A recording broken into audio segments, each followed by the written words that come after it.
Let us continue with second episode. This is a difficult question, but I get the feeling that number one is our lifestyles, and that probably includes a lack of meditation, religion, community, relationships. Two, diet, and three, lack of knowledge, not only of the patients, but on our community of physicians. Mhm. And four would be wrong-headed policies, such as you should drink 3 glasses of milk every day. That's fortified with vitamin D and God only knows what else. And the first one should be with cereal that's fortified with vitamin D and vitamin C, that all come into play with this wave of metabolic problems that we're seeing in kids. Is there more, or what am I getting wrong? Yeah, so I mean, so when you are listing off some of those things, yeah, I mean, I would echo that, right? Where I would say that, normally when I see someone, for example, a mom who comes in and the kid is 8 years old, one of my big barriers is the food policies in school. So it's almost like I have this poor mom from, some another country where they can't really afford to give him food, or if they do, the kid just goes to school and they get basically candy for breakfast and candy for lunch. And the unfortunately we kind of think it's okay to give kids Fruit Loops for breakfast, but that is not healthy, right? A lot of times they think that their kid is not exercising enough, and in truth they're probably not. I mean, when I went to school, I had gym every day, and we had recess, and that was basically gym as well, and we were running around like anything. But we all know that ounces are lost in the gym and pounds are lost in the kitchen, right? So it really has a lot to do with the kids eating foods that are basically unhealthy, but people are fooled into thinking that they're doing things in moderation, but there should be no moderation for unhealthy foods, right? So, so we're Moderation is for healthy foods, right? so we're talking about telling kids they should have a glass of orange juice, a sugary cereal as their breakfast every morning, right? Why does anybody need to drink orange juice? It's, bunch of sugar, right? I don't. I don't need it, but the And kids don't need it. this is why I was very happy to do this podcast, because what I want to enlist is the pediatricians to kind of talk about this kind of stuff at younger visits. So when our kids are at 4 months, they get a video from us that talks about they should not be drinking juice, right? So we're starting at the very beginning when like the parents are the most impressionable, and then we start to work on them, right? And trying to make sure that their kids are going to be eating healthy, but it's hard when they have to fight against the culture of unhealthy food. I have a saying in the exam room, which is you've got control of your kids until they're 4.5. So if you don't buy the orange juice, you don't buy the sugary snacks, you don't buy the Doritos, potato chips into the pantry, they'll never ask for it. Mhm. Now, once they start having friends and they go to the birthday party and they eat pizza and cake and, whatever soda they're going to get, well, they got to live a little bit. So it's okay once in a while. But, that you lose control of them. But in the beginning, it's all up to you because you're the only one that could go to the grocery store or order on Amazon. And if they don't see it in your house, they're not going to ask for it.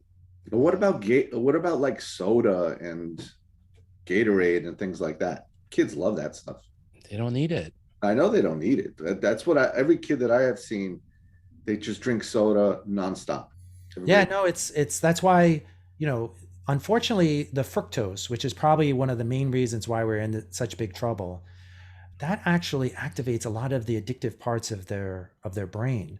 And they do go, like you say, crazy for it. If we know that the fructose is addicting, then why are we giving it to them when they're younger and creating all these slaves to these unhealthy drinks, right? It is the thing that if we can protect them from getting these kinds of things, and I don't know if I would disempower the parents, because a lot of times this is our job. Our job is to train the parents, and then the parents go and talk to other people. And like if the parent is a teacher, then they're not going to be giving kids cake pops every Friday because they had a long talk with me, right? It is the kind of thing that it has to come a little bit grassroots before all the people that make the laws understand that this is something that people are going to get behind and want to do, right? But we have to reach that tipping point among our population. And all these health things happen with pediatricians. I mean, seat belts, all these kinds of things, they all become laws, right? In the city, if they catch you without a helmet, they're going to take your bike. And that happened because pediatricians were telling all the kids, you got to wear a helmet. And then finally the parents all said, we got to have a law. And then it happened, right? So it's going to all happen with us, right? So if we have parties and we don't have soda, we don't do all this kind of stuff, we kind of set a good example, then yeah, the kids are going to do great. It's exactly like alcohol. I'll never forget one of the people who worked for us. Her kids were invited to only graduation parties where they were planning to serve alcohol to all these kids who were graduating. And while I was talking to her, she was kind of like, all of a sudden the light came in her eyes and she realized, Jim, I'm going to have the party. And that's what she did. She had a party. They did not serve any hard alcohol and her kids were fine. Everything was fine. And that's the kind of stuff we need everybody to do, is kind of say, you know what, I value the health and we're just going to do that. And the only way is to kind of try to convince the parents that this is something that they can change. So we're going to go back a little bit. So one is lifestyle. Two is the nutrition. For example, is sugar-free Gatorade as harmful as regular Gatorade? Yeah. So first of all, sugar-free on all those kind of things, they have chemicals, right? So, they approve these things, but it doesn't mean they approve them and they did studies on 5-year-old kids, right? So that's the first thing, right? That you're a part of the experiment when you give your kid one of these kind of sugar-free kind of things. The other thing is, like, one of the things I tell my kids who come to see me because they're pre-diabetic is they've done studies, for example, with Coke and Diet Coke, right? Or maybe I shouldn't say the brand name, right? And what they do is they actually let some people continue to drink Coke, and then they give some people Diet Coke. And what they see in the beginning, the Diet Coke people, they do a little bit better for the first 6 months, but then 2 years later, the Diet Coke people, they're in much bigger trouble than the adults, these were adults, who kept drinking regular Coke. You don't have to be a rocket scientist. Now that we have all these diet things, it's not like the obesity epidemic went away. So we know that it's not helpful. And the exact reason, nobody really understands, but it probably is something centrally acting, that when you eat something sweet in your mouth, your brain is like, hey, how come I didn't get my drug? And it kind of puts you in this mode of looking for more sugar and carbohydrates, and it can get you into trouble. So what do you do to stay hydrated? Because you need some electrolytes, especially, like the last few days out here in the East Coast when it's been 100 degrees with 80% humidity. You need some electrolytes. You can't just drink water to stay hydrated. What do you recommend that people? So yeah, so I would disagree. You can 100% can drink water and stay hydrated. Now, you do lose salt. So some people who are losing salt excessively, they might have to actually something with electrolytes, or make sure they're having salt tablets or things like that. Before they invented Gatorade, remember Gatorade was invented for the Florida Gators because they were working out in the Florida sun and they were losing excessive amount of salts. And initially Gatorade tasted terrible, right? So the guy who came up with Gatorade, even some of the football players they refused to drink it. They would just pour it on their head because they were like, this stuff tastes like piss, right? And then when the guys Pepsi bought it, they were like, yeah, no one's going to drink this, right? Because the Florida Gators, I think, won the national championship. So they were like, well, we'll add a lot of sugar to it. This actually came to a head with one of the football players on the Minnesota Vikings, Corey Stringer, which it sounds like you've never heard of him, but he was a guy who passed away during training camp because he was drinking Gatorade. And Gatorade does not replace your electrolytes enough. And he went into arrhythmia and died. So there is a Corey Stringer Foundation. And nowadays, the football players do not drink Gatorade like they used to. They drink Pedialyte. They mix it half and half, but they won't acknowledge it because they have a sponsorship from Pedialyte. Well, because from Pedialyte Gatorade. Tastes like piss, right? Yeah, so Pedialyte's awful. It's the kind of thing that they try to do something. There's another product called Ceralite, which is based from there rice. Are things, and I have patients who have POTS, and we have them buy the pure electrolyte, but we try to get it without a lot of sugar and things like that. Okay, well, back to the problem, because there are people who cannot maintain hydration with just water, so they should look for some sort of electrolyte pack that they can take with low sugar. So this all depends on the person, right? So, again, before they knew all about the electrolytes, the guys would have salt tablets. If people want to drink Pedialyte, I mean, to tell you the truth, now they advertise Pedialyte on TV, and that would probably be the best thing. But how many kids are 300 pounds and they're losing, because like some of these offensive linemen, they'll lose 20 pounds of weight in their workout, right? So Yes. they're very different, right? And to tell you the truth, I don't think that's a smart idea for people to work out like that and lose 20 pounds of sweat. I think that's actually a little It's bit harmful. stupidity, right? Right. And they So eat 2 or 3 chickens that, 2 to 3 whole chickens a day because they got so much muscle. Then if they don't eat 3 chickens a day, they lose their muscle, almost overnight. It melts off of it. And then they stop playing and then they die at 45 from heart disease because they never stop eating like they're working out. It's just also totally crazy. So I don't have those Sad. guys as patients because I'm a pediatrician, right? Yeah, I it's have football sad. players. I advise them to eat enough protein so they can build muscle mass, right? So that's maybe a different podcast. Yeah, yeah. So that's a whole other conversation. And so obviously no sugary drinks.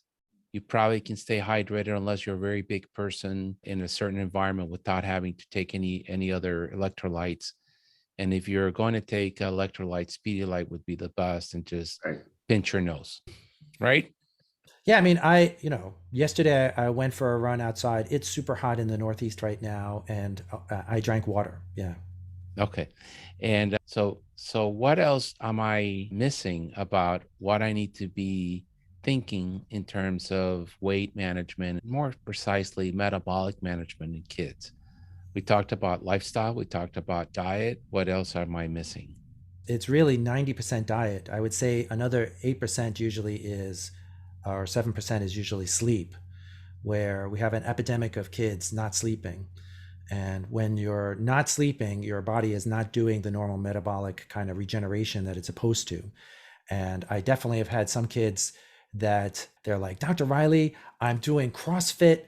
The last time I ate a carb was like 3 months ago and I'm still not losing weight. What's going on? Right. And, normally I would do the same thing like I told you, history, physical. And unfortunately, if you're not sleeping, which that's usually the third one, is that those kids are usually, they're usually high achieving kind of people. They're sleeping only 4 or 5 hours, and your body is going to release stress hormones. Just like, when you're an intensivist, you can make anybody gain weight by giving them enough steroids. If your body gives you enough steroids, your idea of losing weight is not going to happen. Wow, that's very interesting. I had no idea about that. When you encounter one of these kids, either because they have anxiety or hyperachieving and they're not sleeping well, or just bad habits, other than melatonin, is there another medication you might use or recommend for them to sleep?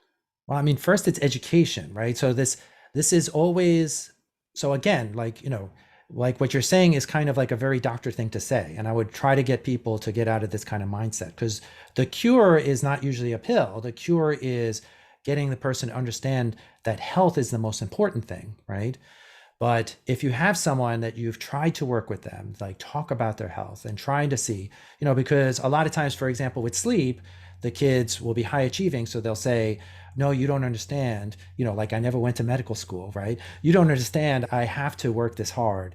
Usually, if I can convince them that, then they don't need things like melatonin. But yeah, if I have someone, for example, the attention deficit people, they're not good at listening. So if I have that, then there are things that we can try, but that would be a very kind of individual kind of basis. But recently I just had a kid who does have attention deficit. He didn't come to see me for weight, but we gave him some blood pressure type medicine that usually helps to make kids tired, and it would also Some help him with his clonidine? attention deficit. Yeah. Clonidine? Do, But that's do, but but usually, that's rare.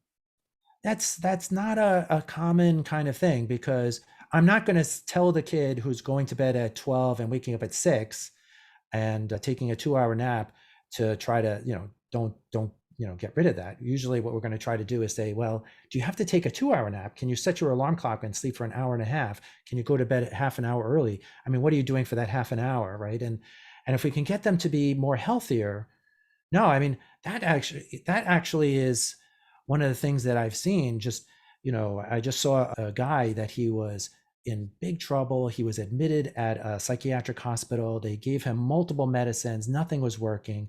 He didn't even see me. He just Googled what should he do, and he just figured it out for himself. He's like, I should eat right, mostly meat, vegetables, and some fruit. I should exercise every day and I need to sleep 8 hours. And he stopped all his medicines, all his suicidal thoughts went away. The kid was perfect and I had nothing to do with it. I was so upset because I was like, I could have told you everything. But it's the kind of thing that he healed himself. I was just like, man, you're like my hero, right? So let me ask you again. So you would recommend that middle school and up till 70s get 8 hours of sleep a night?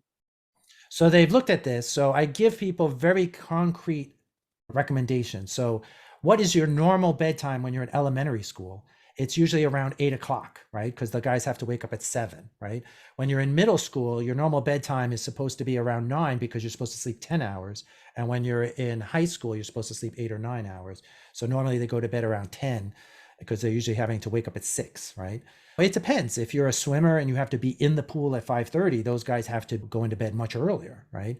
The problem is that a lot of times their parents are the same way. They're trying to squeeze everything in their life into the small amount of time that they have. So they always think that sleep is a like to have instead of a must have, right? As we've learned in the last 10 years about the lymphatic system of the brain, we realize that this is something that's super important. That's how your brain gets rid of its waste while you're asleep. And it's unfortunately not a pump. It's something that the waste products just slowly diffuse into the CSF. And if you're eating right before you go to sleep, the lymphatic system is not going to do its job. If you're not sleeping enough, you don't have enough time for the lymphatic system to do its job. And it really has caused a lot of this epidemic. Yeah. And also you have to silence your electronic devices. Oh yeah. The kids are up with the devices all night long. They get notifications. They can't let it go. If it beeps, they have to listen to it. They have to look at it. They get these group chats from their friends. It's nonsense. Jim, everything you do sounds to be very complicated and time consuming and draining. How do you do it? How do we do it? He loves it. He's very passionate about it. Well, a general pediatrician by himself can't do that all. Because there's still some ear infections to see, some checkups to see, some asthma to see.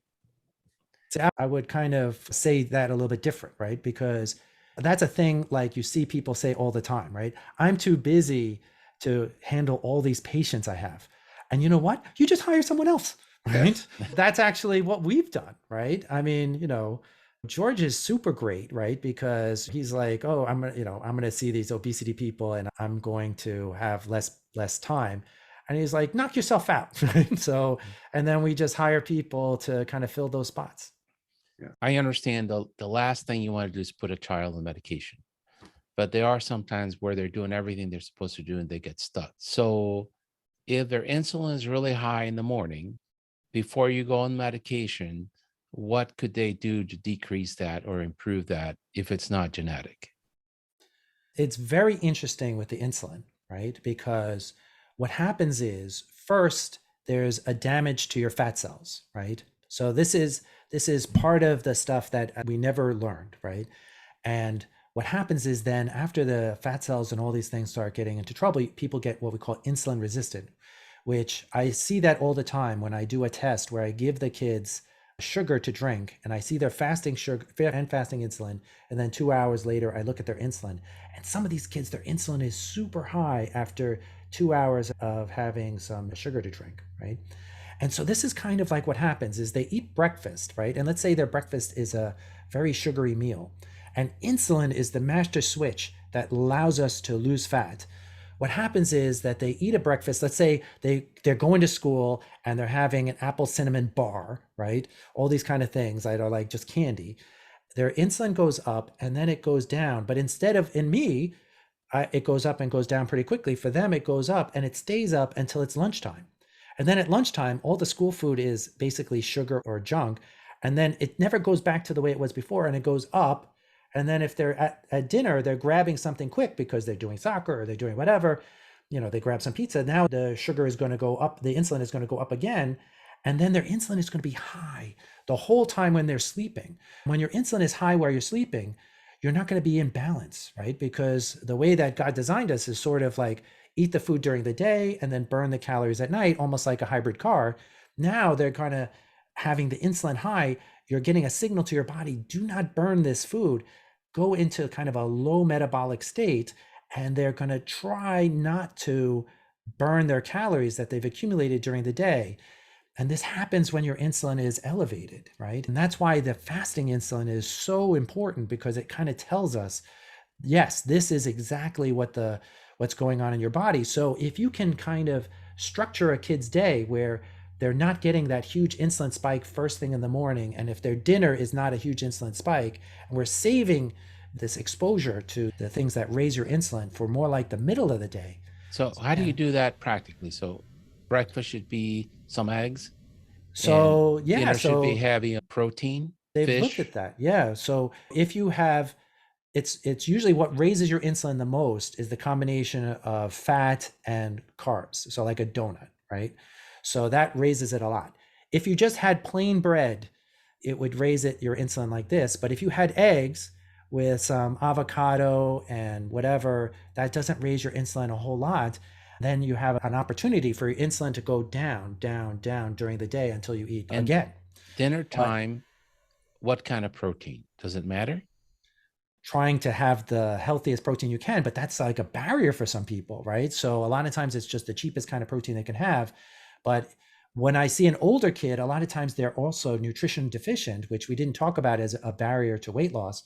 But we have an epidemic of kids who are nutritionally deficient because they're eating foods that have no nutrition, right? So I usually try to see if I can get them to have like half their plate some kind of protein, the other half some kind of vegetable, right? If they could have like chicken with broccoli and carrots, that would be great. That would actually provide them all the nutrition they need, but it also wouldn't raise their insulin while they're sleeping. You said something that was interesting. You said animal protein. So you're not against beef or poultry, pork chops. It's just protein is protein. It's not. So even the most unhealthy protein has more nutrition than a lot of the other stuff the kids are going to eat, right? Now, like I said before, unfortunately, the food producers don't really care about health. So when you buy an animal, for example, that started out grass fed and then was finished corn fed, what ends up happening is because the animal's only eating corn, they get more and more what I call dilute, right? Where they're more and more watery their blood. They're having less and less vitamins in their blood. And for example, the omega-3 fatty acids go way down, almost down to zero. And that's not as healthy. So that's why the academy recommends kids to have fish twice a week, so that way they can get a source of omega-3 fatty acids, right? But yeah, no, it's especially I'm dealing with a lot of times with single moms and things like that. Any kind You of can't do it. animal protein they can get is going to be great. It'll be a good source of iron and things like that.